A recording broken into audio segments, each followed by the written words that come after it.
Ramassage intensif, mise en place d'un plan anti-algues vertes, réforme progressive des pratiques agricoles, les efforts sont là, mais les algues persistent sur le littoral breton. Cette année, avec la mort de 36 sangliers asphyxiés par des algues putréfiées dans les Côtes d'Armor, le comité départemental du tourisme chiffre le manque à gagner à 800 000 euros. Dans ce camping en baie de Lannion, pour la première fois cette saison, les gérants ont reçu appels et emails de touristes désireux de s'informer sur les algues vertes. Pour Jean-Michel, la fréquentation a chuté de 10%. Quand on a la chance de pouvoir s'expliquer, d'expliquer aux gens qu'il y en a de manière sporadique et c'est ramassé, que ça ne nuit pas à la baignade ni aux activités nautiques, quand on a la chance de s'expliquer, c'est gagné.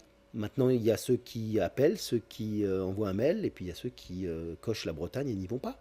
En effet, les algues vertes n'envahissent pas toutes les plages, il suffit de faire quelques kilomètres pour les éviter.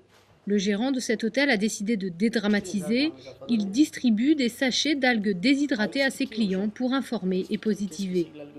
Moi, je souhaite voir les algues différemment. Il est vrai que ça existe, il est vrai qu'il y a des problèmes avec les algues, mais il n'y a pas que des problèmes avec les algues. Les algues ont des effets, ont des vertus, sont très nutritives, sont pleines de vitamines, et les gens ne le savent pas. Fin août, 53 000 m3 d'algues avaient déjà été ramassés pour nettoyer les plages bretonnes touchées en 2011. Pour Joël Lejeune, élu en baie de Lannion, il est d'autant plus important de rassurer les touristes après le décès des 36 sangliers en juillet.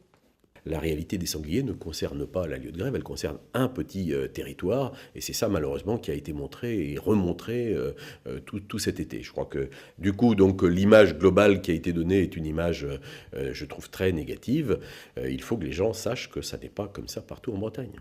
En attendant, un plan anti-algues vertes pour réduire la concentration des eaux en nitrate est bien en marche, mais le processus est long, les fameuses algues ne disparaîtront pas du jour au lendemain.